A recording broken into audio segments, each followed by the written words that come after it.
been waiting. Will you join me?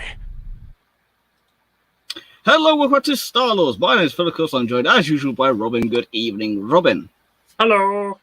As I would say, as Matt as well. Unfortunately, he is not able to make it tonight for personal reasons. But yes, tonight he is here. He is here in spirit in a Force Ghost. I would do the whole blue thing here, but it's kind of tricky. But no, to be fair, that was quite a funny little experiment we were doing. But yes, welcome back to the show. Tonight we are talking about all things Star Wars animated, because recently we had the 12-year anniversary of Clone Wars and the 6-year anniversary of Rebels. It makes me feel old. Well, yes and no. I mean, I was at college when I saw the Clone Wars film, and I remember having to get you into Rebels. I mean, let's just start from the beginning then. So, actually predating the Clone Wars movie was actually the 2003 Clone Wars TV series, which I remember watching at my grandparents on Sky. And of course, this is their kind of first foray. It's non-canonical now, of course, but Robin, do you want to go in a little bit of detail about it? Yeah, well, it was at the time it was canon, because I think Lucas had a little bit to do with it, and it was set between episodes 2 and 3, obviously, because it was the Clone Wars. And actually, the first time we saw General Grievous was in that series, because he appeared at the end of the first season. Indeed, he did, and yeah, which is something he shares with Boba Fett. Actually, they both made their first appearances in an animated thing. It's just one of them's a lot better than the. Actually, no, the animated bit with Boba Fett is probably the best part of the holiday special. Oh, it is by far, and I can say that without Matt being here, then going, "Oh, what a big little massive rant about Boba Fett." We love you, Matt, but still, no need for a Boba Fett rant this week. Yes, I actually forgot that's a predating even that you actually had the. The holiday special, of course. Yeah, because the first 20 episodes in season 1, they were aired before episode 3 came out. Then episode 3 came out and they released like season 2, which was a lot longer. I think there's only 5 episodes of that one, but there were 12 minutes each, as opposed to 2 to 3 minutes. Yeah, for the toy adverts of season 1, which is what they basically were. Pretty much. But it gave us some cool things. We saw Grievous before he came out. We had the clones on jet bikes, which was really cool. At the alliances and jousting. Oh, Obi-Wan and Dirge with the jousting. Yeah. I mean, this series gave us Dirge, which we've never seen again, and they should, because he was a very interesting character. Just all tendrils, and Obi-Wan blows him up, and then he just comes back together. Great. Yes. I love that character. And it gave us your favourite character as well. I did. It gave us Sarge Ventress, making her first appearance. That she didn't have a name in that Clone Wars TV show. She actually only got her name not in. She's called Ventress. Was she? Yeah. Of course, one she didn't have her name given to her, but still, either way, yes. She gave. From my research, she didn't. But yeah, it's been a long time since I've seen it. I haven't rewatched it. Oh, I rewatched it. Was it last year? I just decided one day, let's rewatch the Tartakovsky Clone Wars. Indeed. It's been a while since I've seen them, but yes. So those you kind of you're predating what we're talking about this evening. No, tonight, of course, we're talking about the Clone Wars TV show. We're talking about Rebels, and we're talking about Resistance, and then the future of the Star Wars animated world by talking about Bad Batch, and then things we would like to see. I mean, of course, Resistance is going to be an interesting one. Sorry? Nothing. Do you want to say that again for our audience? No, I just said Hunt for Ezra. Yes, I mean that's something we do want, but we will come to that. By the way, there's going to be spoilers for Clone Wars and Rebels and Resistance. Yes, I think it's that second. Yes, so yeah, spoiler warning going ahead. If you haven't seen any of the shows or indeed the Clone Wars film, spoiler alert coming up. However, if you haven't, what are you doing here? Go watch those and then come back to us. I'll be back later. Oh yes, you do for Resistance. Although I won't go into too much detail on Resistance, purely because you haven't seen it. And we'll get onto why a bit later, because you're annoying me with this one. Actually, I should be pointing that way down, screen flipping things, but still. Clone Wars, yes. So, back in 2005, of course, we had Revenge of the Sith come out, and everyone thought, well, there we go. That is the end of Star Wars as we know it. We are not getting anything again. Yeah, exactly. Starting again. That was it. Done. Walk away. But it wasn't until too much long afterwards that people started hearing. It was like 2006, I think. I think it was 2007. Celebration It's definitely 6 or 7. Yes, I think it was 2007 at Star Wars Celebration. They announced the Clone Wars movie. Now, the Clone Wars movie. This is the interesting part here. The Clone Wars movie and the Clone Wars TV show of season 1. Yes, they are one and the same in terms of the timeline, but the viewing order is a bit all over the shop. But we'll get on to. Yeah, it's because it was initially it wasn't going to have like a linear storyline. It was meant to be an anthology series. Yeah. Like this is just bits of the Clone Wars here and there, and then they just decided to throw that all out the window. And it's like now we'll just have a linear storyline. And it got a lot easier to watch from there. Yeah, I quite like the first series going. Oh, so this is before, but I like wibbly wobbly family and stuff. So. Yeah, but anyway, no, we'll talk about the Clone Wars, the movie, of course. Now, this came out in 2008. This was May 2008, and this was, of course, our first glimpse of the Star Wars animated world. And of course, the animation style was a little crude compared to what we got later on. However, it introduced us to. It was at the time it was perfectly fine. It was very good, and they were creating new technologies as they were going along, as Lucasfilm has always done. Now, introduce us to the character of Ahsoka, or Snips, in the Clone Wars film. Now, at the time, she was rather controversial. A lot of people did not like Ahsoka. No. Now look at her today. Indeed, now she's one of the most beloved characters. To potentially be making her jump into live action, maybe. Indeed, we will get onto that in a few weeks' time for sure. However, the Clone Wars TV series came along. The movie was kind of a hit and miss project. I mean, I remember I saw it in the cinema. I don't remember. Robin, did you? No, I didn't. It wasn't until when did I see the Clone Wars film? I can't remember now. But I never saw it in the cinema. It's actually the only Star Wars film I haven't seen in the cinema.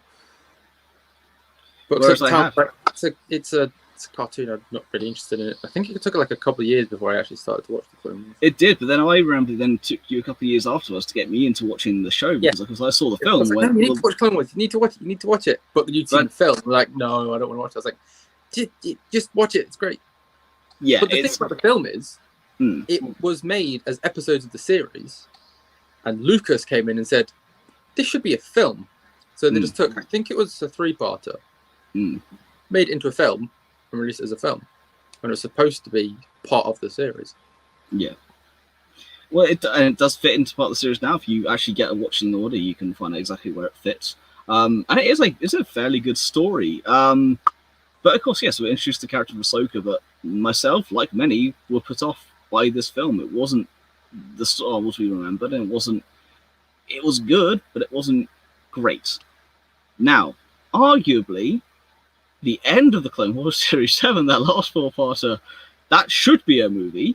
You can view it, and it is, one as a film. It's arguably one of the best things Star Wars has ever done. Yes. Of course, the animation, of course, came on leaps and bounds. So, of course, Star Wars... when you even just looking at the posters, you look at the poster for Clone Wars that you just put up, and the poster for Season 7, you go, what? Yeah. Can you put them side by side? I can't put them side by side. We have the technology? Yeah, look at that. And then look at that. Yeah. I mean, the easiest way to do it is, of course, if you compare a picture of Ahsoka from the movie to, Ahsoka from Season 7. Not only is the animation coming along, you can tell that she's grown up as well. Yes. And not just because of the length of her lecky. Yeah. On Togruta, it is. It's still a lecky, but it's a Montrose. Exactly. Anyway. The Montrose at the back, lecky at the front. Yeah.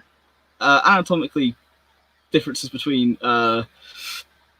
Twi'leks and Togrutas aside, the animation does take that huge step up. Another picture I wanted to find and didn't get a chance to because of sorting everything else out was Obi-Wan on the bridge from the beginning of that last part of Series 7, so that 4-parter, where you have him on the bridge, his lightsaber, and you actually have all the vapor trails coming off and everything else, where it just looks... It's just another level. The writing, the actual underpinning, so the actual writing from the movie all the way through to the ending was incredible. There are bits that I don't like. There are things that... a certain trilogy, perchance? Yes, the Mortis trilogy is... a piece I never got to discuss when this was Ones of the Force. A piece for good reason, yes. Dave, of course, good old Dave, loved the Monster Trilogy, and George and I vehemently disagreed with him on that part. And it's an interesting point. There are plot lines and storylines in that, and I want more of Darth Bane. Darth Bane was brought in at the end of Series 6 and those Lost missions, voiced by Mark Hamill. Yet the only man to play both a Jedi and a Sith. Like, it's... And various other aliens in everything since Force Awakens. Yeah. Well, he's been in everything bar... Is it episode 1? I think it's all the prequels. I don't think he was in any of the prequels. Mm. I think his son, was in episode 1 in the background. But no, Hamill wasn't in the prequels. He's been in pretty much everything else. Yeah. But again... in Rogue One, apparently, and I still need to find him in Rogue One. Yes, same. But that's more importantly, though, the underpinnings, the actual writing from that movie in Series 1 all the way through Series 7 is what carried it. Dave Filoni is the chosen one. We all know this. He studied under Lucas, was brought in specifically to do the Clone Wars. He's gone to do Rebels, Resistance, work on the Mandalorian. He's done other things since then, and he really is that. He is the chosen one. He is the apprentice and all this that's now becoming the master. But the Clone Wars TV show was groundbreaking in its time in terms of the Star Wars.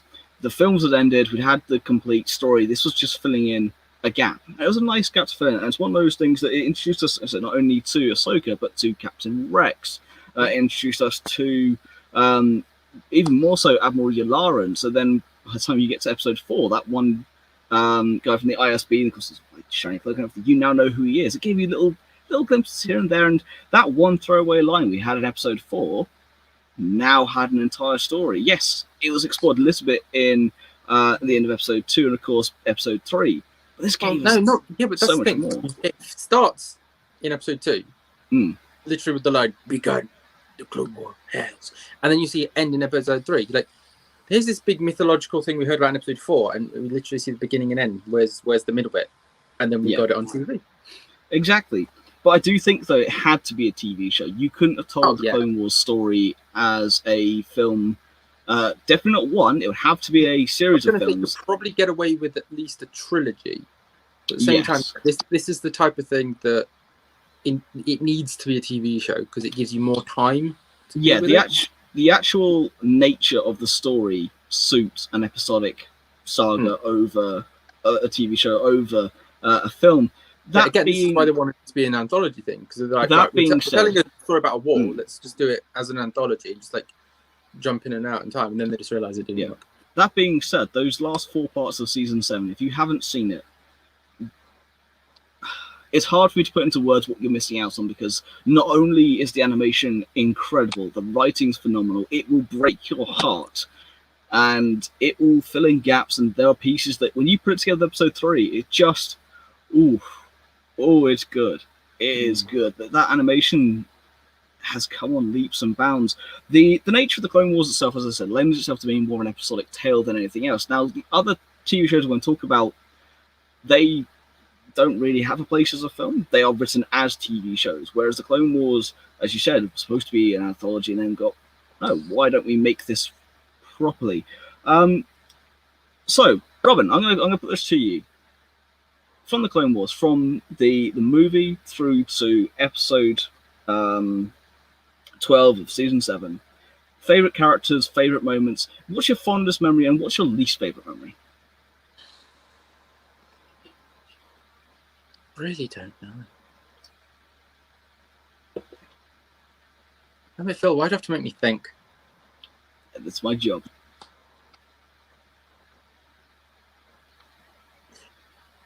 I really don't know. I mean, other than Siege of Mandalore. Yeah. I mean, you can talk about Siege of Mandalore. It is one of my favorite parts. Yeah. Okay, I'm going to jump in. I'm going to let you think. I think I'll talk about one. Because my least favorite is the Mortis trilogy, and that's purely because I don't think gods have a place in Star Wars, and it gets even worse when you get to Rebels, when you talk about time travel, and we'll get to that.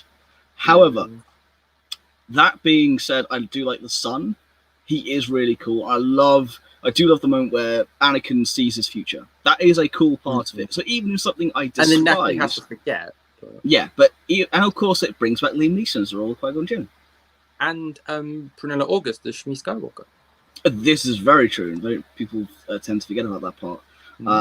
So even in something that I vehemently despise from the Clone Wars, there are still elements I love, and that's just testament to how good the show is. Now, my favorite arc is, funny enough, not from Series 7. I love the ending. That 4-parter is probably the best they've ever done. But my favorite arc is still the Umbaran arc. Where you have Pon Krell, who sends in wave after wave of his own men against each other, puts them against each other. Literally, you have blue on blue action. You have clones killing other clones because, well, they're told that's the enemy, that they're stealing their suits and things. And it is a dark, dark serial. And it's without... Literally and figuratively. Yes, but you take out Anakin, Ahsoka, and Obi-Wan. This is more about the clones and more about... Pon Krell sees through the lies of the Jedi. He sees what's going on behind the scenes. Doesn't know who's doing it, but he knows where he wants to lay his bets. And of course, when you have a species name's just gone out of my head. Basilisk, that's it. With 2 giant double-ended lightsabers hacking your way through clones. Also, bringing up Pon Krell and his lightsabers. There are some people who really don't like Dark Ray's lightsaber when it flips open. Yep. Pon Krell. And the Jedi Temple. His lightsabers. Yeah, and the Jedi Temple. Pon Krell's lightsabers do that as well. And people are like, what don't like it in films? Like, it seems like that's nothing new. That was in the Clone Wars in 2000. When was season 4? That would have been 2011. 2011, yeah. So that's been around for nearly 10 years. It's nothing new. Yeah. I think it's cool, especially when you've got a double-bladed lightsaber, which, if you think about how you, when you clip a lightsaber to your belt, it kind of, fits nicely. If you've got a massive double-bladed one, how does it work? Fold it out, can it? It makes sense. It's also as the Temple Guard, which is why when they took her lightsaber being yellow, I was like, well, again, Temple Guard. Know your Star Wars history if you're going to comment on it. But no, that's my favorite arc because also it shows it's Fives and Rex being Fives and Rex.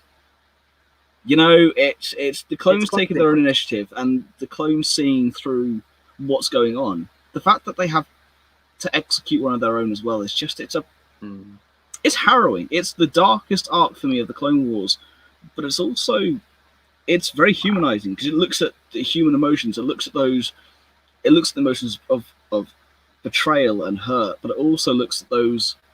It's hard for me to put into words just how much I love that arc, but for the many different reasons. It's very complex. It's very nuanced, but also at the end of the day, it's very, very simple. It's black and white. Pon Krell sees it as I know what's coming. I don't want to be on this side. I'm choosing this side, and in the words of my favorite things for X-Wings, I choose violence, and he just goes absolutely ham. And it's a good one. There are many good arcs from series.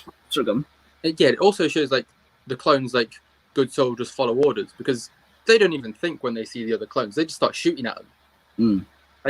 They've been told that the enemy's taking your army, but they don't stop to think. No. Oh, hold on, are these actually the enemy, or are they our brothers? They literally just they get told the enemy's in your armor, and they just shoot on sight. They don't even think. Well, obviously, it doesn't occur to them that Pon Krell's lying, but also they don't think to try. They are told that both sides are told where the other one is. They are told that the other ones will try and tell them that they are not. So they are basically put against each other, knowing that, well, they're going to try and convince us that they're not, that they are, in fact, clones when they're not clones. So we shouldn't believe them. So they shoot on sight. Until Rex goes, hang on a second, and spots one where you can see a bit of his neck putting up between the gap between his helmet and his chest. He goes, that's not right. And then, of course, then they go, nope, stop, and they kind of figure it out from there. It's a great arc. And this was, of course, unfortunately cut tragically short. When Lucasfilm was bought out by Disney, the Clone Wars series, which was Series 6 at the time, was axed in production. They released the 12 episodes they had done at that point, or 13, as the Lost Missions. And over a couple of years after that, through Star Wars Celebration things, they released Crystal Crisis and Utapau and Bad Batch as these animatics. We then got the Darth Maul Son of Dathomir comic and the Dark Disciple book, which, spoiler alert here for those of you who haven't read it, is unfortunately the demise of Asajj Ventress and is one of my all-time favourite Star Wars books. Oh yeah, the way she dies and what happens, the fact that, yeah, also what happens with Quinlan Voss as well. I'm not going to go too much into it, I don't want to spoil it too much for those of you who haven't read it, but I highly urge you to go and read it. Along with Bloodline and Lords of the Sith, they are my 3 favourite Star Wars books. One is the ending of my favourite characters. One is a political thriller that I think is one of the best written Star Wars stories from start to finish, hands down. And one is just Vader and Palp being Vader and Palp and just going ham, and it's all on the cover of the damn book. Glaring errors, but yeah, a couple of errors there, yes. But it's more the point of that one is just what you get on the says what you get in the tins. Those are the Sith, Vader and Palp being Vader and Palp. But I urge you all to go and read those books because they are incredible. But yes, so when Lucasfilm bought out. Disney bought out Lucasfilm. I thought we should go around. Clone Wars was axed, and again, at that point, we're like, okay, well, that's our Star Wars done for now, because of course, then soon after they announced in 2012, they announced Series 4 must have been 2010. Sorry, my bad. But when they then announced that they were bringing back Star Wars and going to make more films, like, cool, we get 7, 8, and 9, get some future projects, we're all good. And then the rumors started flying around about a new animated TV show, which then brings us neatly on to Rebels. Now, I could go on for quite a while about this, but Robin, I'm going to let you introduce Star Wars Rebels, and you talk about this one for a little bit first. Well, it took me a while to actually get into Rebels, because again, I was like, I don't know if I want to watch this. And then Phil's like, no, you need to watch it. And so I watched it, I was like, yeah, okay, yeah. But again, it's like kind of the same thing with what happened with Clone Wars is, at the time, like when it started, a lot of people didn't like Ezra. And everyone thought, oh, this is just a kid show. But then it progressively got more mature and adult, and then everyone started to like Ezra. And it brought back Thrawn, which was a big fan favorite from the old Legends. Yeah, it gave me my new favorite Star Wars character in Hera. Don't know if anyone actually knew that. I don't talk about it much. Not on here. We haven't actually discussed our favorite characters much yet, so people may not know that fact yet. No, I've definitely mentioned it. Lost my train of thought thinking of Hera now. It gave us so much, actually, Rebels, that then went into films and stuff, because it gave us a Darksaber. No, Clone Wars gave us a Darksaber, just reintroduced the Darksaber. Yeah, reintroduced the Darksaber, yep. It gave us the Ghost, which has been in a few films. Gave us the TIE Defender into canon. Yes, your favourite ship. Yep. God, I hate those things. I love them. I know you do, but that's a different. It kind of gave a different point of view as well. So this wasn't like a big. Well, I mean, it was kind of set in a big war, and that was set in the Galactic Civil War.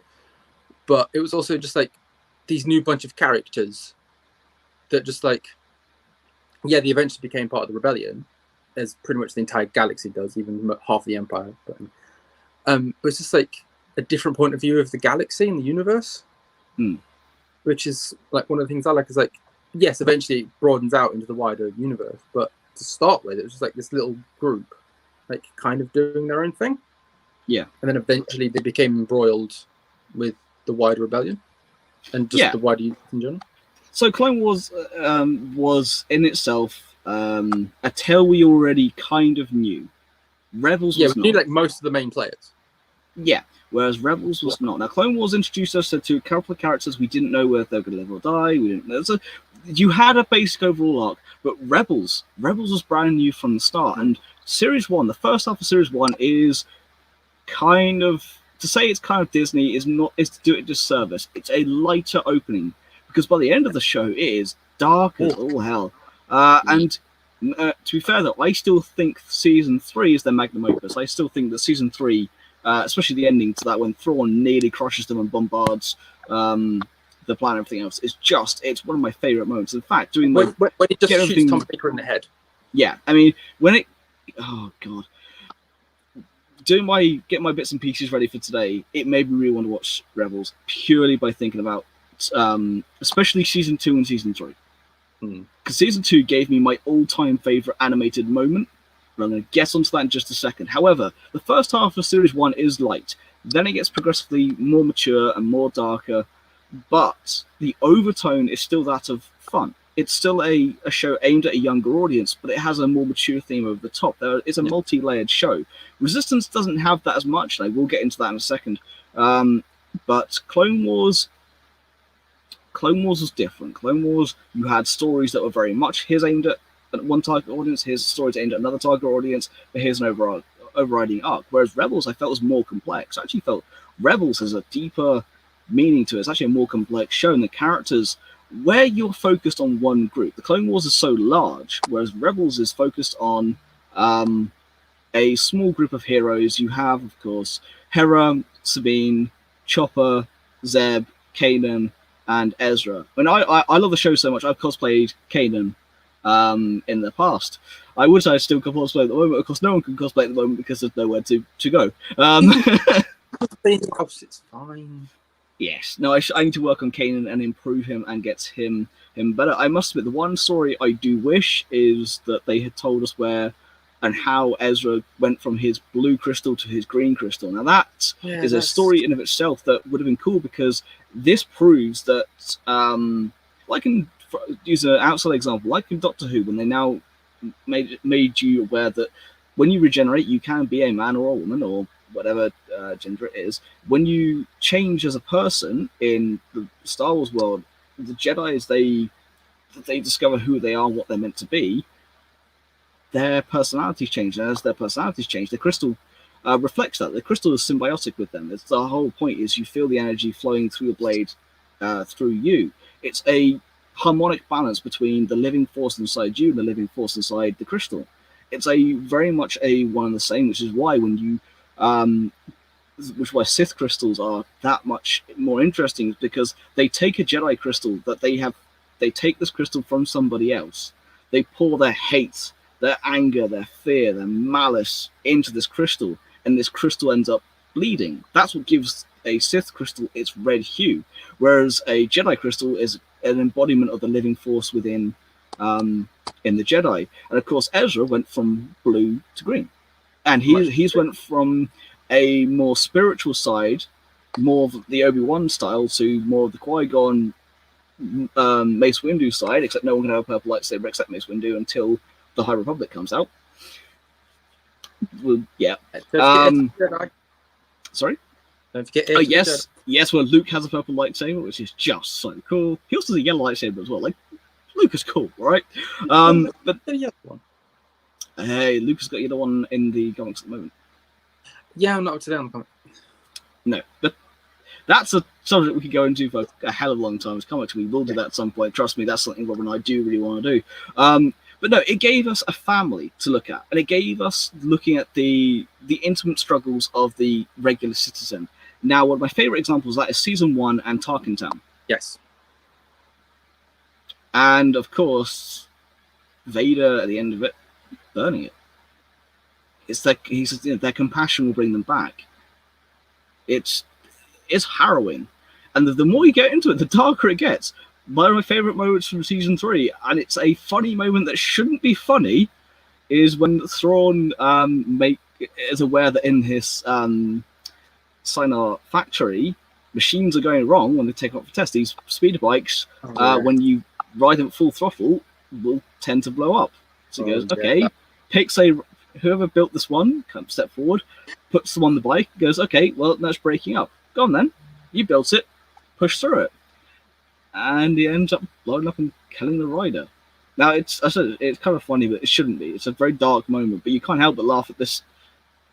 It's very twisted humor from Thrawn, and that's the nuance people don't get if they only see this first half of season 1. Yeah, this is why you need to stick with it. Yeah. There's also other moments. By the time, and again, spoiler alert for those of you who haven't seen it, but by the time you get to the end of season 4, when Kanan dies, when you've had to find the connection between Hera and Kanan. I mean, I didn't watch that for a good year. Before you go to work. Yeah, I didn't watch it for a full year afterwards because I couldn't. Yeah. it was just that it hit me that hard. And the only reason I watched it is because I was making my Kanan cosplay at the time and I was working my way through it. And even then, I stopped at that point and got like, I can't. Didn't watch it for a couple of weeks. I remember you messaging me saying, "I can't do this." Yeah, Like, I'm just not prepared. stuff. Yeah, I was not prepared for it, and I'm still not prepared for it. And that's the testament to Freddie Prinze Jr. as an actor, and the testament to Dave Filoni as a writer. Now, do the same as we just fallout of that as well. It's like one of the bits that gets me every time is just when they're all back together, and Hera's there. I'm going to start crying thinking about it right now. When Hera's there, just because obviously I went through the whole thing of him getting her Kalikori back from Thrawn, and then her just adding him to her Kalikori, and then Chopper just coming up, and we all know Chopper's this disgruntled old guy, and for him to just silently walk up to her, just his little pincer holding her hand. I'm welling up just thinking about it. It's just the fact that Chopper he just knows. He's like, no, she just needs to hold my hand. Chopper at that point is like a faithful dog or a loving cat or a companion that you've had for a while who just knows. You just know. And it's harrowing. But again, there are some really fun points as well. There's some points I hate and some points I like. So again, I'm going to put you under the bus here, Robin. Favorite and least favorite moment from the Clone Wars? Has to be that one I just mentioned. When Hera's just adding Kanan to her family Kalikori, and Chopper's just there for his best mate. So is that favorite or least favorite? That's favorite. Yeah. So what's your least favorite moment from the Clone Wars then? I don't really know, actually. That's the thing. I tend to forget like the bad bits. Good. Yeah. I know what you. All right. Can you guess what my least favorite moment is? Does it involve a certain doorway? No, that's my least favorite kind of arc. My least favorite moment. No. The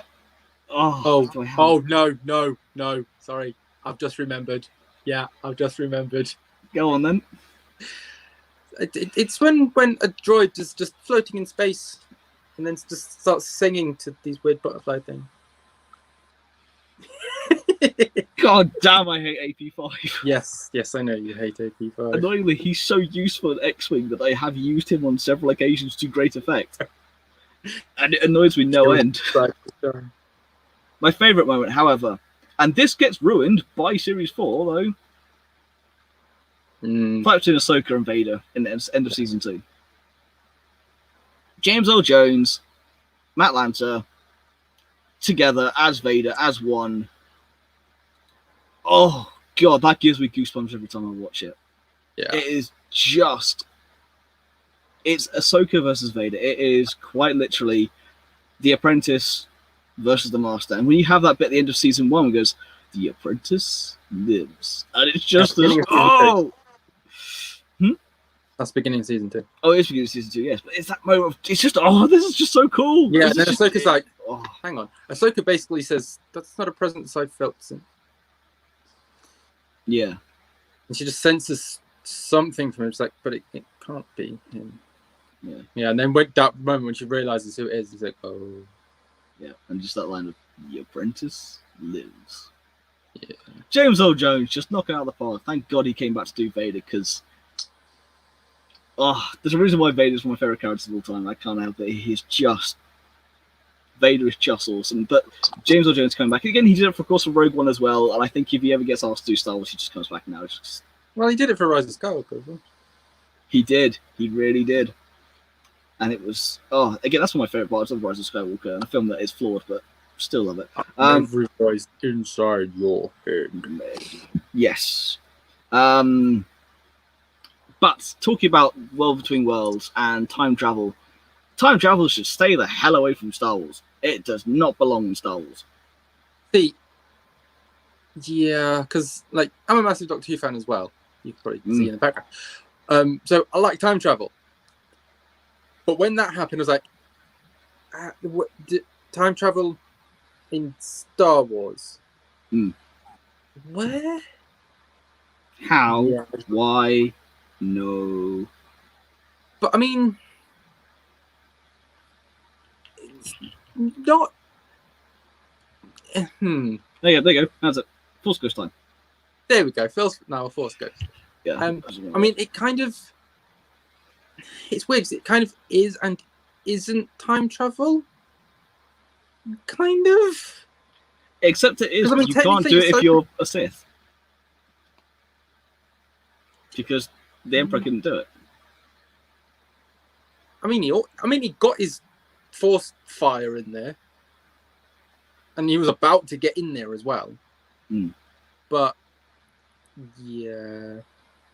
And of course, it brought back the Mortis Gods for that. I'm like, oh. Yes. I mean, don't get me wrong, though. The actual writing's awesome. I love the Purrgil get brought back at the end of season 4. These giant space wolves that no one really likes gets brought back to go, cool, and now we take everything away and sets us up. Yeah, but also the fact that the Bendu had already seen that when he just looks at Thrawn and says, many tendrils wrapped around you, or whatever he says. And he's like, what the hell does that mean? And then the Purrgil literally wrap him up. Exactly. Now, the other cool factor, though, is the end of Series 3. There's a rather large fight between the Rebellion and the Empire. And, of course, the beginning of Episode 4, that crew states, after gaining their first major victory, you kind of forget this when you're watching it, going, okay, they're going to win. This is going to be, oh, no. And then you realise, no. Yeah, because if they'd won that and taken down Thrawn, that would have been a major victory for the Rebellion. Yeah. But yeah, it's just like, oh yeah, you think they're going to win, and then the tides just turn, and Thrawn's like, no. And then you realise... No, I'm going to bring down your big space god. Yeah. And then you realise they can't win, and it's just... Yeah. It's like, oh, damn. Oh, this is not going to end well for you. and yeah, they get annihilated. They do indeed. I also like the fact that they brought back Saw Gerrera as well. That was kind of cool. And they brought Mon Mothma? No. Voice for Saw Gerrera. Whitaker. Forrest Whitaker. Forrest Whitaker. That's it. So my mind went to complete blanks because I just had him for Rogue One. They brought him back for the series as well. Going back full circle as well. It's a really... This is the thing with the animated world, though. People don't realise that the actors care. And they come back to these things. And they brought back Billy D. Williams for crying out loud to do Lando. They got Genevieve O'Reilly to come back as Mon Mothma. Not only in Rogue One, but also in Rebels. Yeah. And she was... Actually, I think most of her stuff got deleted from Revenge of the Sith anyway. Oh, most of it, yeah. The vast majority of her. She was hardly in it, and yet they brought her back. And it was Clone Wars. We knew from the start had a very short lifespan. We knew it could only be 4 or 5 seasons because of where they set the show. So we knew the time frame was limited, and that's okay. We accepted that. Except that by the time we got to season 4, we're like, no, we don't want this to end. This is so good. Although I must admit, I was at Star Wars Celebration in London in 2016. I was there in the season 3 panel where I got to watch the first 2 episodes of Series 3, and I was there when they announced the return of Thrawn. If anyone's ever seen that panel, you know the reaction in that room was just bonkers. And I was there for that. And you could have been Robin, but you didn't join me. No, I got to watch you texting me live on screen, though. It was weird and fine. Whilst they were interviewing Sabine. It was in Cigar. It was a weird and wonderful experience. I was like, hey, Phil, you're on telly. He's like, oh, yeah, cool. I was like, I'm now watching you text me. This is getting weird now. I can see myself on the screen, though, so I can see myself replying to you, knowing that you were watching me reply. It's a wibbly wobbly time. It was hilarious. But yeah, so Clone Wars was our first foray into the Star Wars animated world, canonically. Rebels followed that up, and for me, it doesn't top it, but it just equals it. That level of writing, though, is so complex. And where it focuses on the small family unit, as well as the larger story in the galaxy of the fight against the Empire. I still wish we had a full-on story from the Empire's point of view, not from the full-on Imperial side, but from the Imperial system's point of view, as well as the Stormtroopers. Base Troopers think they're doing good for the galaxy. It's why I like Galen Erso. Yeah, he realizes he's not doing... what he's doing is wrong, and then tries to stop that. But it's the people going out and doing what they need to do for their families. It's the little bits of espionage. It's why I like Rebels, is those little bits where they show you the fight back against the Empire. There's Imperial citizens that believe they're doing good when they're really not that they can't help it. They're just doing what they can to survive. Yeah, that's It's a what I very like about human Lost tale. Stars. It tells like the point of view from like just a normal person in the Empire that genuinely thinks they're doing good. We need more stories like that. Which is why we both found Battlefront very disappointing. Battlefront 2. Yeah, but that's I think like a problem I kind of have with Star Wars a lot lately is that pretty much I'm genuinely surprised there's still an Empire left because pretty much everyone we meet like they defect from the Empire. So many people defect from the Empire, it's insane. It's like, oh look, here's this new character that's definitely part of the Empire and they love the Empire to bits. 2 minutes later they're in the rebellion. Like, how did the rebellion not win earlier with so many people defecting from the Empire? But that's for another time. But that's actually an interesting discussion we should actually have one time. Maybe another episode where Matt is not here with me. We may bring that one up. Which this is a discussion you get between Rob and I, of course, being that next level of fan, Matt being a casual fan. Nothing wrong with that. It's just we like there's a nice dynamic between the three of us. True that. No, it's a nice dynamic between the three of us though, looking at it from the different points of view. And it's all Star Wars from a certain point of view, and it's cracking. We're now going to move on though. Sorry, go on. Oh no, random thought. Never mind. But we're now going to move on to talk about Resistance. Now, Resistance is a show that... Right, I'll come back later. I haven't seen Resistance. Now, I watched the Clone Wars film, and because of that, I didn't really want to watch the show. Robin then persuaded me to watch the show. I then watched the show and loved it.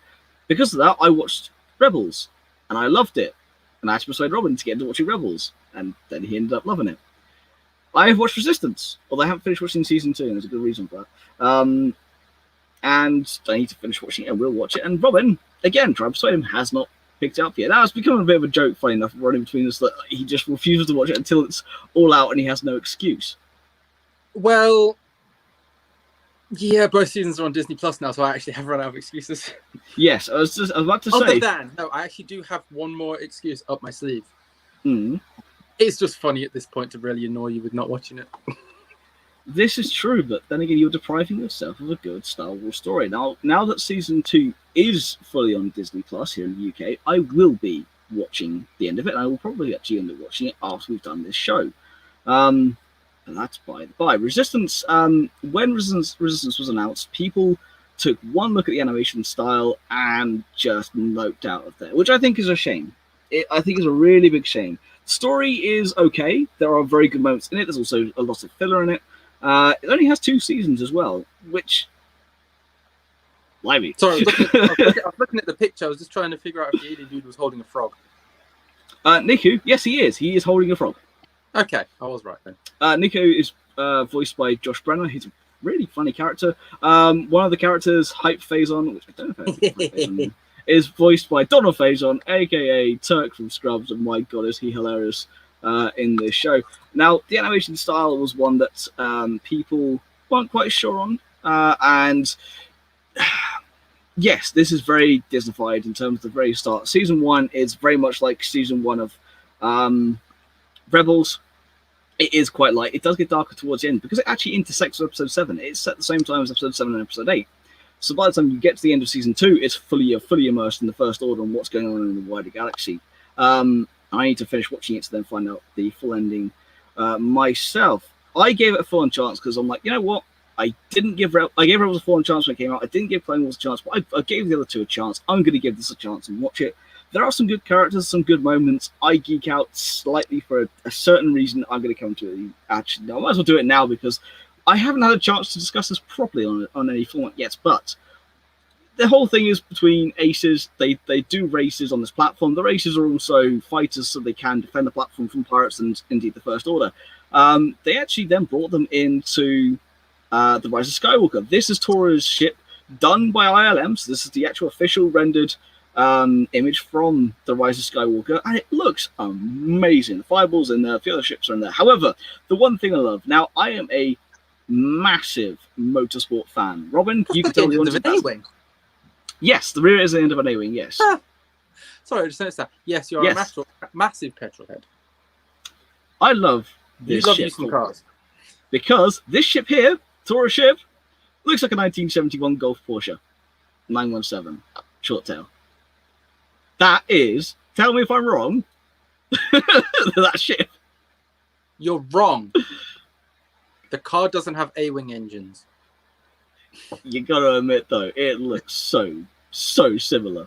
I mean, let's face it, it's not the first time that Star Wars has turned a car into a spaceship. Funny enough, and then crashed into a Star Destroyer. Funnily enough, it's also got a link with the A-wing thing, because that one's got A-wing engines, and they actually used the chassis of a car to crash to simulate the A-wing crashing into the Star Destroyer, and you can still see it if you pause it. Like, oh look, that's a car. Also, Ron Howard based the little speeder that Han has at the beginning of Solo on a Ford Falcon. I love the car connections. But don't forget, Lucas's first film was American Graffiti. Well, first with Harrison Ford, big hit, which again was a car film. So Petro connections there. I love it. I own it. Neither have I, fun enough. I didn't need to. However, also Resistance has a goddamn pit droid in it. They're pit droids. The pit droids are hilarious. Yeah, well, so does Mandalorian. Now, the interesting thing here is, though, that Tam, who is the woman on the far right of your screen, she ends up... Spoiler alert. Actually, do I want to see the spoiler alert here because you haven't seen it or not?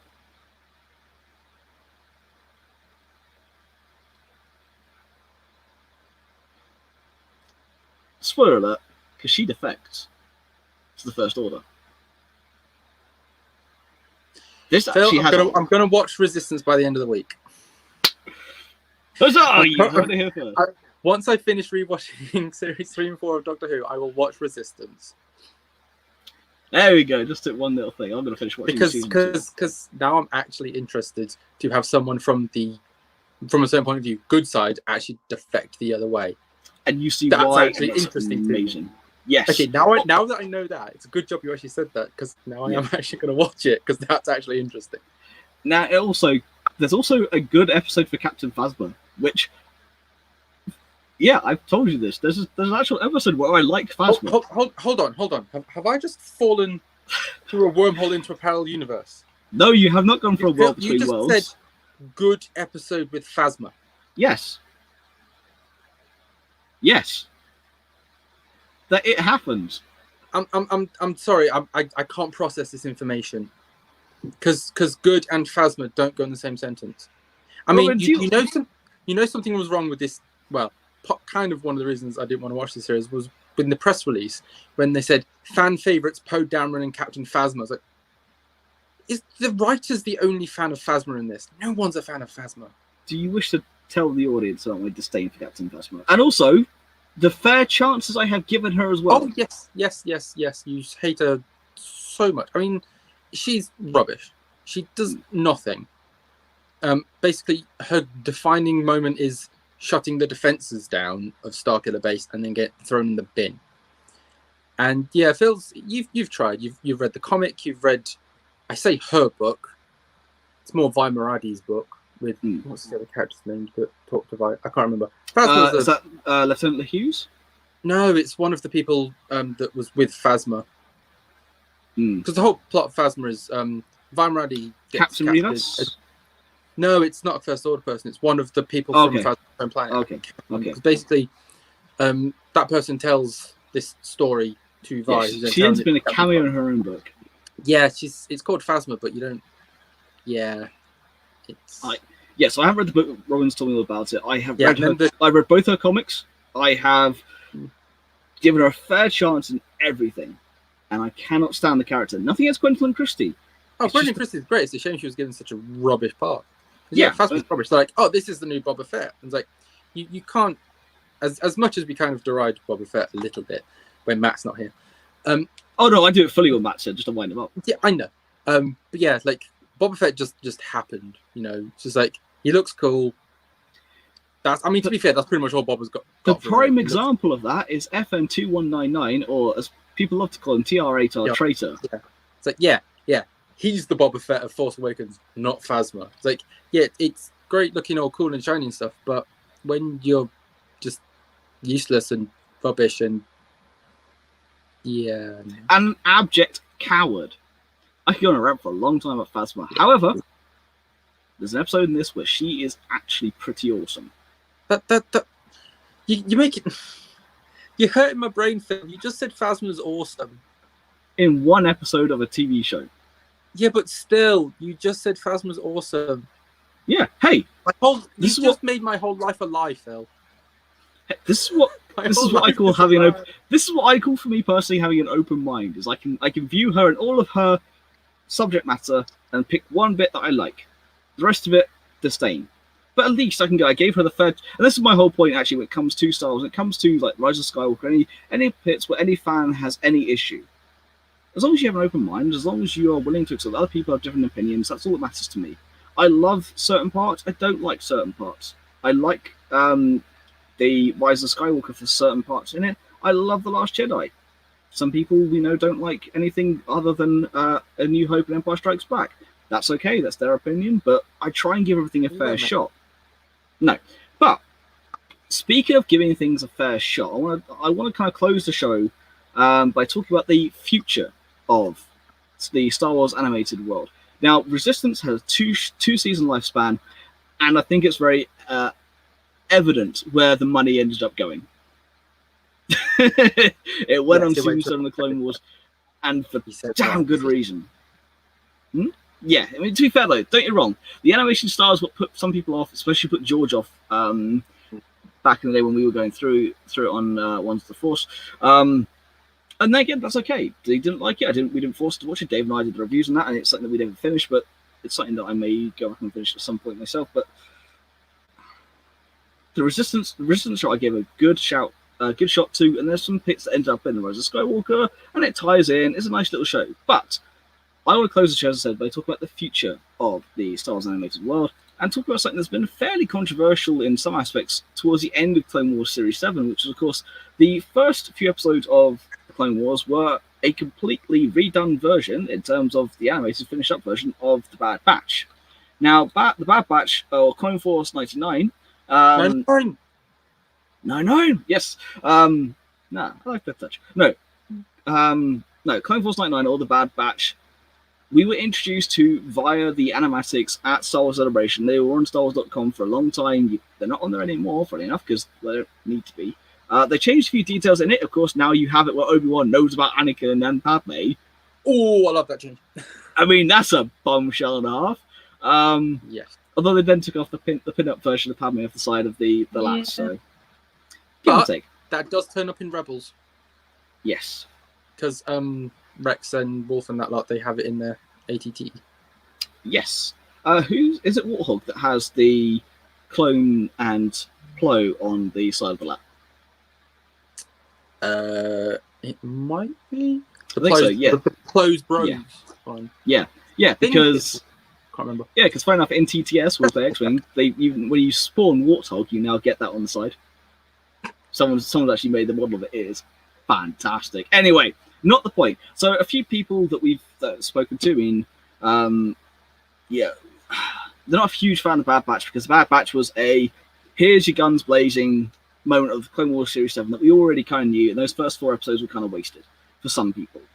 I love the Bad Batch. Oh, I do, but at the same time, yeah, I'm one of those like this is nothing new. We've seen this. Yeah, you've made a couple of changes, but it's still the same. Now, but it was probably made as a cost-cutting measure. Yeah. But yeah, they needed the money for like the other ones. Like now, the funny thing is though, the animation from the Bad Batch to then the last 4 again is another leap. You can really tell when they put the money in the show. They didn't do any of the animation for it before. No. But it's more the fact that you can tell where they've put the time and effort and money, and it pays off. Don't get me wrong; those last 4 parts of Clone Wars hit you like a freight train, and they are. I'm trying not to swear here, but they are just that. Exactly, they are just that good. Yes, they are. And I want to see where the Bad Batch goes. No, I like the Bad Batch, and then again, though, Robin, you know what I like when it comes to X-Wing. You know what I like when it comes to games. Shooty, bang, bang. I like big guns. All right, I like. Lie. Yes, I like big guns. I cannot lie. The other clones can't deny. I mean, I liked Heavy. I like Wrecker. I love. Too far though. I also like Crosshair. I love the kind of the Black Ops special commandos. We don't get the Super Commandos again. Were sorry. Hunter. Yeah, Hunter is AKA AKA Solid Snake. Yeah, Solid Snake Rambo. Yeah. Solid Yeah, Rambo. Solid Rambo. Yeah. No, he is pretty cool. So it's Crosshair, Hunter, Wrecker, Tech, and there's one more. Hunter, Wrecker, Tech. Can't remember. Have you got a picture of them? Now a second, just getting out myself, because that's the problem with doing stuff live. You end up forgetting things. Yeah. And this is the thing. You always on the receiving end, you always will correct me in the comments, and now you know it's how hard it is to do it when you're doing it live. Yeah, but even when I'm not doing it live, I still forget things, and then it eventually comes back to me. This is true. This is true. This is true. Okay. Yeah, you said 4 of them. I've already forgotten one of them. So I can just Tech, Wrecker, Crosshair. Yeah. Oh, Echo. Oh yeah, I was going to say there's only 4 members of Bad Batch until the end. That's why we couldn't think of one, because, well, there wasn't one. Yeah, well, there is now, because Echo, yeah. Again, Series 7. Again, another reason why I'm very much excited for Bad Batch is because I want to see more Echo. Yeah, because Bad Batch is set after Season 7 of Clone Wars, isn't it? Yes, this is set between... Post-66. Yeah, this is basically that kind of... it's before Solo as well, I think, actually, as well, I don't know. So well, it's... That doesn't surprise me, because Solo was, like, what, 10 BBY? So it's like... Yeah. 5... Slap bang in the middle. Yeah, it's 5 years after Episode 9. Wait, Episode 3, sorry. Episode 3 was Episode 9. We're going forwards in time then. Just realised, I think Solo and Fallen Order take place roughly at the same time. They do. Huh. Anyway. Again, something I need to play, but we'll do when I get the upgrade sorted for this laptop, which thank God it hasn't crapped on whilst we're doing this. Doesn't really do it for this. It does it more so for when I'm streaming and doing TTS and doing things for X-Wing, which is neither here nor there. But not the point. So, yeah, Bad Batch is the future. Although I kind of wish they'd done it like still during the Clone Wars, because going back to like when Clone Wars got cancelled, there was that whole arc on Kashyyyk with Yoda and the Bad Batch, which I want to see. And when they announced the Bad Batch show, I was like, oh, we get that. And then they said it's post Order 66. I was like, oh, we're not going to get that. They may do a flashback. Maybe, but I doubt it. I want to see if they end up going for the Imperials and then where they go from there. Yeah. Because where it's set and how it's set and how they work. That's what I'm interested in. There's the small details there. Where they're going to go. They still have the chips, don't they? As far as we're aware, yeah. Because it would be interesting to see how the Bad Batch react to Order 66. Yeah. Because I mean, they don't follow the rules anyway. Yeah, I mean, so in Order apart 66, from 5s, no one had their chip removed until after 66. Yeah. And even then, they were still under that kind of influence because they were all thinking, well, the Jedi are bad now. We've done, good soldier follows orders. Which, by the way, still one of the most harrowing moments in the Clone Wars. Mm. Oh, 5's death is just, it's testament to the writing. And here, so this is my main point on why we're doing tonight's show. Recently, so with the 6-year anniversary of Star Wars Rebels, and with the 12-year anniversary of Star Wars The Clone Wars, we've got the Resistance finished up early this year. You've got the Bad Batch coming up next. This is the Star Wars animated world, and I tell you for what, I am glad they've done it. I love what they've done with the medium. I love what they've done with the characters they've introduced, the stories they've made. Thrawn, which, yes, I'm aware, book-wise, I need to get Ascendancy. That's a good book. Yeah, for Chaos Rising. I need to finish reading the first trilogy. I was working my way through it, and I will finish it. Robin knows that even if I take my time, if I say I'll get to it, I will get to it. Even if I get you the book 6 years ago and you still haven't read it, you'll get to it eventually. But I will. Jokes aside, I will. And it's a passion of mine. Comics as well, everything to do with the Star Wars universe, I will eventually get to it. And I'll put my heart and soul into doing it. And the reason why we do this show, I mean, as I said, just as a little nod back to my days with George and Dave, it's the reason why we did it then, and the reason why I'm doing it with Robin and Matt now. I couldn't put this down. As much as I respected Jordan Dave's decision, and they're still extremely close and good friends of mine. I had to keep on doing the show because I need the space to talk about a subject I love. And Robin, of course, has been a friend of mine for 20 years, and we grew up with Star Wars, talking about Star Wars, watching Star Wars together. And I love what they've done with this. And this is a show that, you know, I know people's kids who have watched Clone Wars and Rebels without seeing anything else in terms of Star Wars. Resistance is one you can easily introduce them into.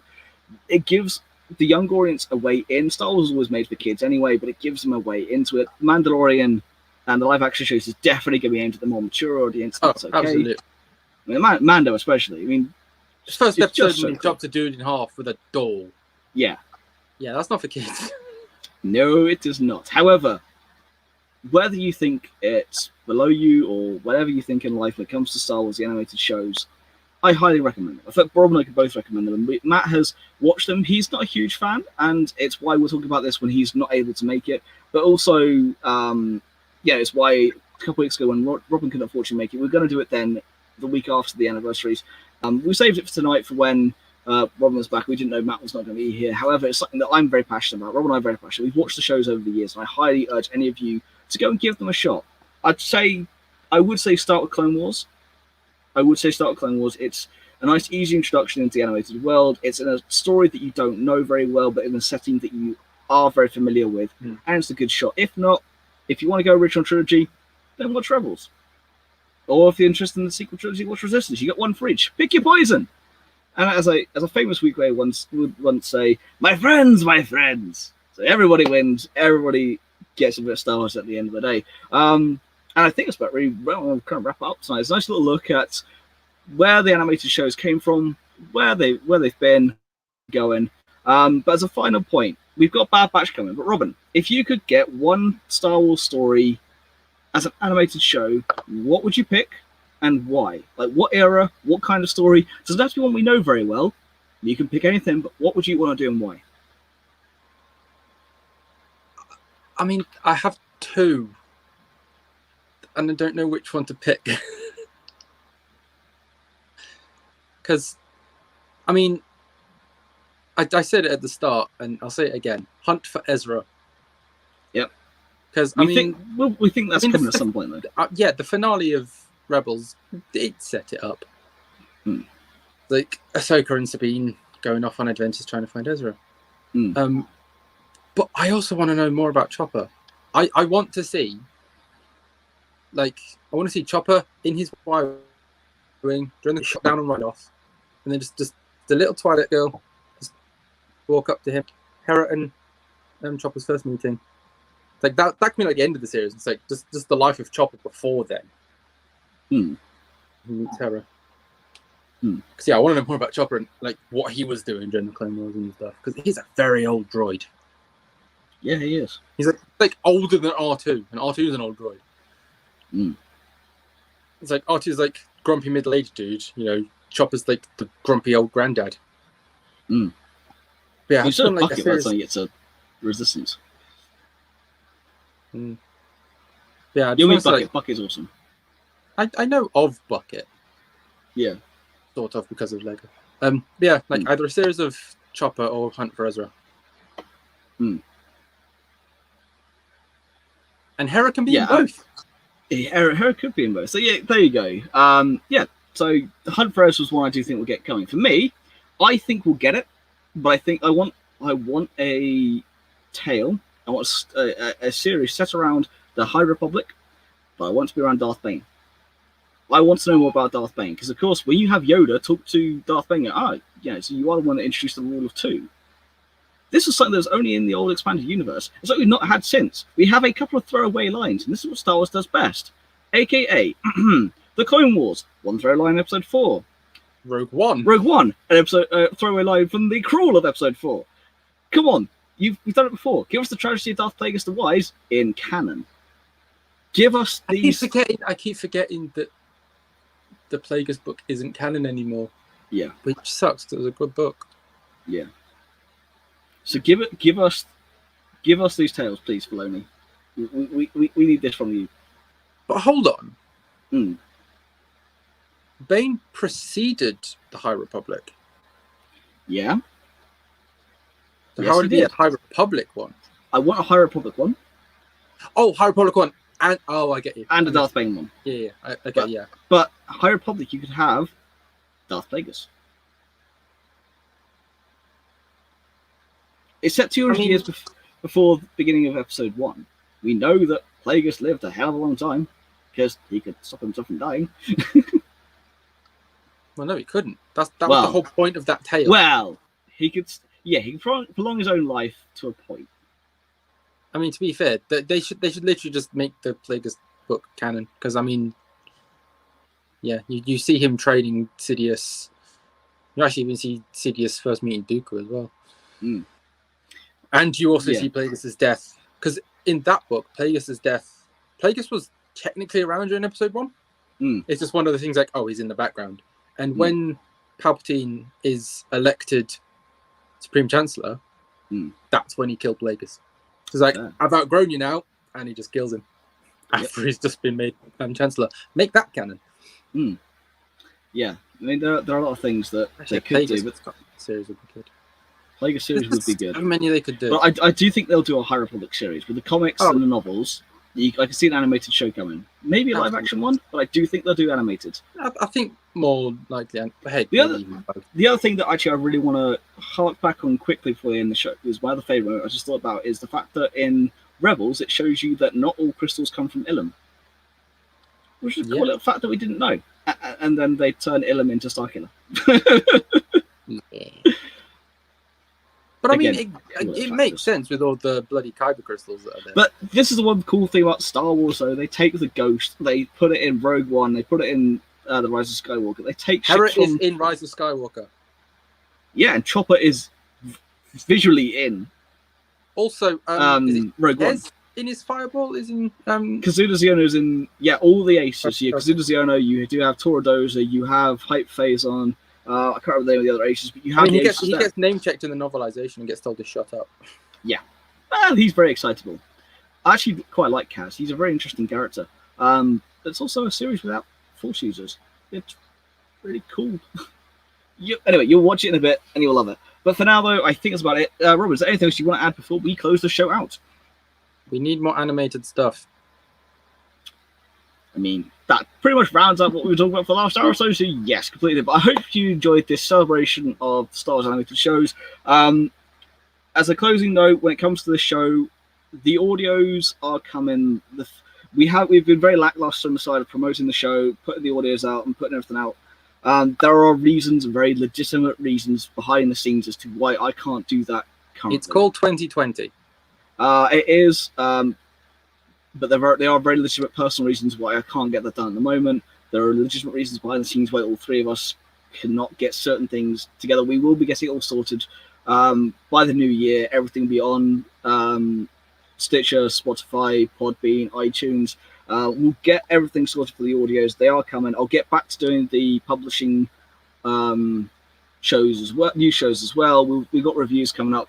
Just bear with us. We're going to do something for The Mandalorian. We're going to discuss that behind the scenes. At least we'll get that done. But do bear with us. There's a little kind of tidbit here of just everything's being worked on behind the scenes. Personal things just get in the way. But until next time, thank you so much for watching. You can find us on Facebook, Instagram, and Twitter at Star Wars Podcast, at Star Wars Pod, or at Star Wars 2020. Until next time, we've been Star Wars. May the Force be with you. Good night. Bye. Come, my allies. Observe. Look upon me. Use it.